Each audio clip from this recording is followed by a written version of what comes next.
नमस्कार, मैं पवन कुमार परवीन निर्माण आईएएस एकेडमी में आप सभी का हार्दिक स्वागत करता हूं। आज हम लोग झारखंड राज्य से संबंधित जो जेपीएससी के सेकेंड पेपर से संबंधित है उसका पहला टॉपिक हम लोग देखेंगे। जनजातीय स्वशासन व्यवस्था के बारे में आज बात करेंगे। आइए जानते हैं इसमें क्या क्या चीज़ पढ़ना है।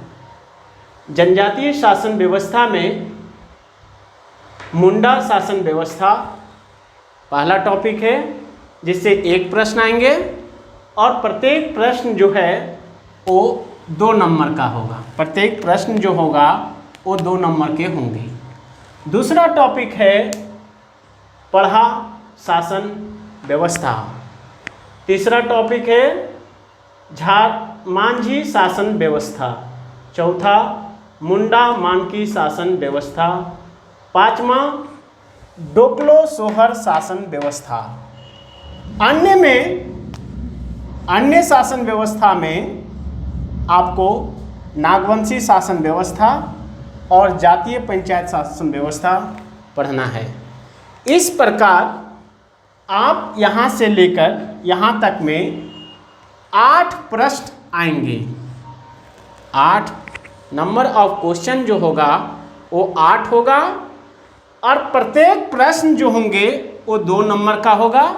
इस प्रकार इस संपूर्ण टॉपिक से 16 अंक के होंगे। यहाँ से पिछले बार जो 2016 का एग्जामिनेशन हुई थी छठी जेपीएससी, प्रत्येक टॉपिक से एक एक क्वेश्चन था और उम्मीद करते हैं जब 7, 8 और 9th कंबाइंड सिविल सर्विस का आएगा तब भी सारे टॉपिक से एक एक प्रश्न आपका होंगे। आज हम लोग मुंडा शासन व्यवस्था जो है वो मुंडा जनजातियों में, पहड़ा शासन व्यवस्था उरांव जनजातियों में, मुंडा मांझी शासन व्यवस्था संथाल जनजाति में और मुंडा मानकी शासन व्यवस्था हो जनजाति में। डोकलो सोहर शासन व्यवस्था खड़िया जनजाति में है। डोकलो कहीं पर ढोकलो सोहर भी मिलेगा आपको। डोकलो जो है, डोकलो के साथ में आप लोग कहीं ऐसे भी मिलेगा ढोकलो, ढोकलो शासन व्यवस्था। तो डोकलो या ढोकलो शासन व्यवस्था जो है वो दोनों जो है वो खड़िया जनजाति की शासन व्यवस्था है। किस जनजाति की? खड़िया जनजाति की शासन व्यवस्था है। इसके बाद झारखंड में अन्य शासन व्यवस्था में जो हम लोग को देखना है वो नागवंशी शासन व्यवस्था। नागवंशी शासन व्यवस्था नागवंशी राजाओं द्वारा जो शासन व्यवस्था स्थापित की वह नागवंशी शासन व्यवस्था कहलाया। और फिर विभिन्न जातियों में जो जातीय पंचायत शासन व्यवस्था है उसको भी इस टॉपिक में हम लोग एक एक करके अध्ययन करेंगे। आज प्रिय विद्यार्थियों, आज हम लोग पहला टॉपिक जो है मुंडा शासन व्यवस्था जो मुंडा जनजातियों में प्रचलित है उसके बारे में बात करते हैं। झारखंड में बसने वालों में सबसे पुरानी जनजाति में से एक है वह मुंडा जनजाति है। वह कौन सा जनजाति है? मुंडा जनजाति है। कई बार प्रश्न आते हैं परीक्षाओं में कि झारखंड में सर्वप्रथम कौन सी जनजाति का आगमन हुआ? आंसर हो जाएगा मुंडा जनजाति। मुंडा जनजाति सोना लेकन दिसुम ये एक मुंडारी शब्द है। सोना लेकन दिसुम जिसका अर्थ होता है अर्थात सुनहले देश की खोज में, सुनहले देश की खोज में मुंडा जनजाति एक ऐसे देश की खोज करना चाहते थे जो बहुत सुंदर हो। खोज में रीसा मुंडा के नेतृत्व में, किस व्यक्ति के नेतृत्व में? रीसा मुंडा के नेतृत्व में 21,000 मुंडाओं के साथ झारखंड आया था। डियर्स स्टूडेंट, आप लोग के परीक्षा में हमेशा प्रश्न आते रहते हैं कि झारखंड में मुंडा जनजाति किसके नेतृत्व में आया? आंसर होगा रीसा मुंडा के नेतृत्व में वो 21,000 मुंडाओं के साथ झारखंड में आया था। इस क्षेत्र को नागों की प्रमुखता को देखते हुए नाग दिसुम, क्या नाम दिया? नाग दिसुम। नाग यानी कोबरा जो सांप है वो झारखंड में सर्वाधिक मात्रा में पाए जाते थे। मुंडाओं ने इस क्षेत्र को नाग दिसुम, दिसुम मतलब देश, यहाँ दिसुम मीन्स देश, अर्थात नाग देश कहा। क्या कहा प्रिय विद्यार्थियों? नाग देश कहा। यहाँ मुंडाओं ने जंगलों को साफ करके गांव बसाए। मुंडाओं ने जंगलों को साफ करके गांव बसाए और वो गांव जो है खुटकट्टी, कौन सा गांव? खुटकट्टी गांव कहलाए। कौन सी गांव प्रिय विद्यार्थियों? खुटकट्टी गांव बसाए और इनकी जमीन के मालिक को सुत कटीदार कहलाया। यानी मुंडा जो है, मुंडाओं ने पूरी यहाँ के जमीन को, यहाँ के जंगलों को साफ करके खेती योग्य भूमि बनाया और वो जो खेती योग्य भूमि हुआ उसे, ठीक है, उस गांव को खुटकट्टी गांव बसाया। और उस खुटकट्टी गांव के मालिक के यानी इनकी जमीन के मालिक के को क्या कहते हैं? सुत कटीदार कहते हैं। ये कई बार परीक्षा में पूछे गए हैं कि मुंडाओं के गांव को क्या कहा जाता है? तो मुंडाओं के गांव को खुटकट्टी गांव कहा गया है। कौन सा गांव? खुटकट्टी गांव। और उनकी जमीन के मालिक को क्या कहते हैं? सुत कटीदार कहते हैं। प्रिय विद्यार्थियों, मुंडाओं की अपनी पारंपरिक शासन व्यवस्था है। मुंडाओं की अपनी पारंपरिक शासन व्यवस्था है। निश्चित तौर से आप जानते हैं कि आज हमारा शासन व्यवस्था जो है देश का संविधान के अनुसार चलता है। 15 अगस्त 1947 को जब देश आज़ाद हुआ था, उसके बाद जब भारत का संविधान बनकर तैयार हुआ और संविधान जब लागू होता है तब से आज तक भारत के संविधान के अनुसार शासन व्यवस्था चल रहा था। लेकिन मुंडा जनजाति झारखंड में प्राचीन काल में आए। निश्चित तौर से इसका शासन व्यवस्था किस प्रकार चलता होगा, इस पर उन्होंने जो शासन व्यवस्था स्थापित की गई थी, मुंडाओं के द्वारा जो शासन व्यवस्था स्थापित की गई थी वो क्या था? जातीय शासन व्यवस्था था, अपनी जनजातीय शासन व्यवस्था था। उसी के आधार पर वो अपना कार्य करते थे। मुंडाओं की अपनी पारंपरिक शासन व्यवस्था है। इनके ग्राम पंचायत को पहड़ा पंचायत कहा जाता है। देखिए डियर्स स्टूडेंट्स, पहड़ा पंचायत को ही पढ़ा पंचायत भी कहते हैं। पढ़ा पंचायत को भी पढ़ा पंचायत कहते हैं। पढ़ा पंचायत में पंच होते हैं जिसमें गांव के अनुभवी बड़े बूढ़े भी रहते हैं और ये सभी मिलकर निर्णय लेते हैं। अब हम लोग देखते हैं कि पढ़ा पंचायत द्वारा जो है मुंडा गांव संचालित होता है। कि जो पहला पंचायत है प्रिय विद्यार्थियों, उसके द्वारा जो है ग्राम मुंडा गांव जो है वो संचालित होता है। क्या होता है? संचालित होते हैं। अब ये जो है पहरा पंचायत है उसमें पूछता है, कई बार आप जब सेट बनाएंगे तो ये प्रश्न आता है कि पहरा पंचायत कितने गांव के मिलने से बनता है? तो पहला पंचायत 5 से 21 गांवों के मिलने से पहला पंचायत का निर्माण होता है। कितने गांव के?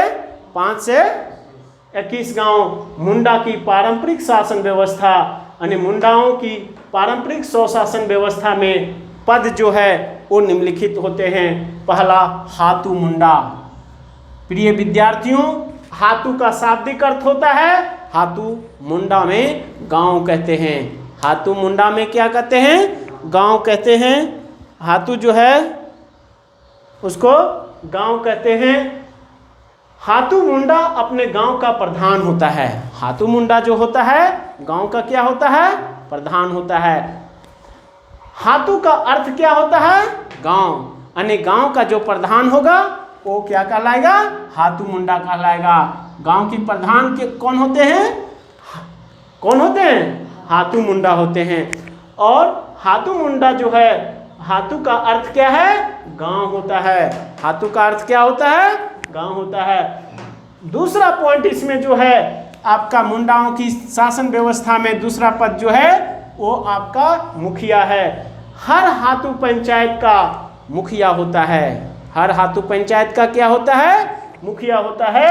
हातू पंचायत का अर्थ क्या होता है? ग्राम पंचायत होता है। हातू पंचायत का अर्थ क्या होता है प्रिय विद्यार्थियों? ग्राम पंचायत होता है। पाहन बहुत इंपॉर्टेंट है, पिछले बार 6th जेपीएससी में पूछा गया था। 6th जेपीएससी का आप लोग देखेंगे। 6th जेपीएससी पीटी 2006 में हुई थी, 2016 में, सॉरी 6 नहीं 2016 में हुई थी। वहाँ से आपका पाहन से पूछा था। पाहन तो मुंडाओं का पुजारी। पाहन क्या है? मुंडाओं का पुजारी। और ये जो होता है पाहन जो है वो पर्व त्योहार,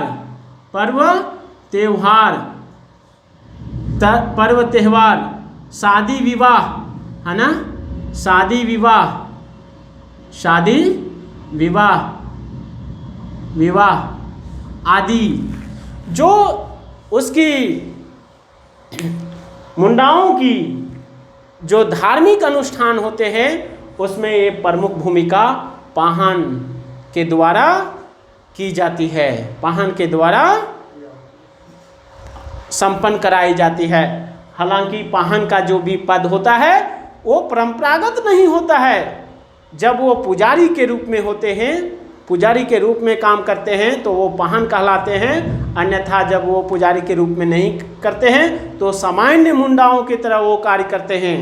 हाँ, हालांकि उसे कुछ जमीन दी जाती है, पाहन को कुछ जमीन दी जाती है जिसे वो पहनाई जमीन के नाम से जानते हैं। क्या दी जाती है? पाहन को जमीन दी जाती है जिसे पहनाई जमीन के नाम से जानते हैं। इसके बाद पहड़ा पंचायत होता है। पहड़ा पंचायत जो है, पहड़ा पंचायत हातू पंचायत में सबसे बड़ा पहड़ा पंचायत होता है। फिर आगे देखेंगे पहरा राजा। पहरा राजा जो है वो कहता है पहरा पंचायत के सर्वोच्च अधिकारी सामान्यतः पहरा राजा होता है जो गोत्र पर आधारित होता है। पहरा राजा क्या होता है? गोत्र पर आधारित होता है। पहरा राजा को कहीं कहीं मानकी के नाम से भी जानते हैं। पहरा राजा को कहीं क्या क्या नाम से? मानकी के नाम से भी जानते हैं प्रिय विद्यार्थियों। हालांकि ये सारे जो पद है आपके, जितने भी मुंडा शासन व्यवस्था में जो पद है वो आपका गणतंत्र के पोषक है। कोई भी पद जो है वो परंपरागत नहीं है। सारा का एक तरीका से इसका निर्वाचन किया जाता है। पहरा राजा का जो मंत्री होता है वो दीवान होते हैं। कौन होते हैं? दीवान। और दीवान का मुख्य कार्य जो है वो आपका कार्यपालिका, न्यायपालिका और व्यवस्थापिका के कार्य में इनकी प्रमुख भूमिका होती है। इसके बाद कोतवाल होता है। कोतवाल को ही बरकंदाज कहते हैं। कोतवाल को ही बरकंदाज कहते हैं या सिपाही कहते हैं। कुछ किताबों में कोतवाल के जगह बरकंदाज या सिपाही के नाम से जानते हैं। ये जो है बरकंदाज जो है दीवान के जो आदेश होता है, दीवान के जो आदेश होते हैं, दीवान के आदेश, दीवान कौन होते हैं? पहला राजा के मंत्री। और दीवान के आदेशों को गांव-गांव तक ये पहुंचाने का कार्य कौन करते हैं? बरकंदाज या कोतवाल करते हैं। फिर पांडे है, पांडे जो है वहाँ पर विभिन्न कागजातों को, जब पहला राजा कोई आदेश देता है तो उस आदेश को नोटिस के रूप में वो निकालते हैं, नोटिस के रूप में निकालते हैं। फिर आगे लाल होता है, लाल जो वकील का काम करते हैं, ये पहला राजा के वकील का काम करते हैं। ये तीन वकील जो है, लाल भी 3 प्रकार हैं वहाँ, लाल उच्च है, मध्य है और निम्न है। 3 भागों में भी वकील को बांटा गया है। फिर दरोगा है और दरोगा के बाद कर्ता है, फिर ठाकुर है। ये सभी पद जो हैं, ये सभी पद पहला राजा के सहयोग के लिए होता है। सभी पद क्या होता है? पहला राजा के सहयोग के लिए होता है। प्रिय विद्यार्थियों, अब हम लोग को देखना है कि ये सारी जो शासन व्यवस्था है जो हम लोग पढ़े, ये शासन व्यवस्था का जो संसद कह सकते हैं। आज हमारी जो शासन व्यवस्था है, संसदीय शासन व्यवस्था, और संसदीय शासन व्यवस्था में जो विधायिका है, कार्यपालिका है, ये सब संसद में बैठती है। लेकिन जब हम बात करें मुंडा शासन व्यवस्था की, मुंडा शासन व्यवस्था की बात करें तो मुंडा शासन व्यवस्था में जो इसकी संसद थी, मीन्स संसद कौन? ये शासन व्यवस्था में तमाम जो पदाधिकारी हैं या पद हैं, सब मिलकर एक अपना शासन व्यवस्था था। और ये जो संसद में बैठक करती थी, वही संसद का नाम अखड़ा था। क्या था? अखड़ा था। प्रिय विद्यार्थियों, अर्थात मुंडा शासन व्यवस्था में अखड़ा संसद का रूप में काम करती थी। और संसद कहाँ होता था? तो प्रिय विद्यार्थियों, ये आपका गांव मान लीजिए, और गांव का जो सेंटर था, केंद्र जो था, वही ये केंद्र जो है क्या है? केंद्र जो है यही आपका क्या है? संसद है। और ये संसद क्या कहलाती थी? अखड़ा कहलाती थी। क्या कहलाती थी? अखड़ा कहलाती थी।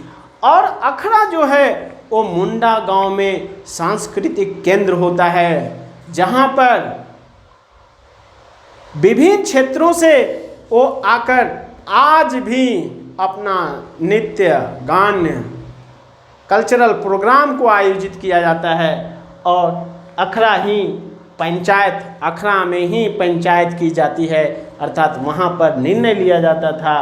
ठीक है, तो ये कहीं कहीं पूछा जाता है। और मुंडाओं की गांव की पहचान भी अखड़ा से भी होती है। आज भी मुंडाओं की गांव की पहचान अखड़ा से की जाती है। हालांकि वर्तमान समय में अखड़ा का अस्तित्व धीरे धीरे मुंडाओं में, मुंडा गांवों में विलुप्त प्राय हो गया है। डियर स्टूडेंट, मुंडाओं की पारंपरिक शासन, स्वशासन व्यवस्था में आज हम लोग ये सारे पदों को देखें। हाँ, निश्चित तौर पर इसमें कुछ खामियां भी है। ये शासन व्यवस्था में कहीं पर भी महिलाओं के लिए पद को सृजित नहीं किया गया था। हालांकि वर्तमान समय में जो भारत सरकार का पंचायती राज अधिनियम है, वो भी मुंडा गाँव में संचालित है। और उसके साथ साथ दोनों ये मुंडाओं की अपनी स्वशासन व्यवस्था भी संचालित है। इस प्रकार महिलाओं का चयन पंचायती राज अधिनियम के माध्यम से विभिन्न पदों तक हो गया है। और आज वहाँ भी ये सशक्तिकरण के रूप में कार्य किए जा रहे हैं। धन्यवाद। यदि आपको ये वीडियो अच्छा लगे तो लाइक, सब्सक्राइब एंड शेयर करना ना भूलें। धन्यवाद। All the best. Thank you.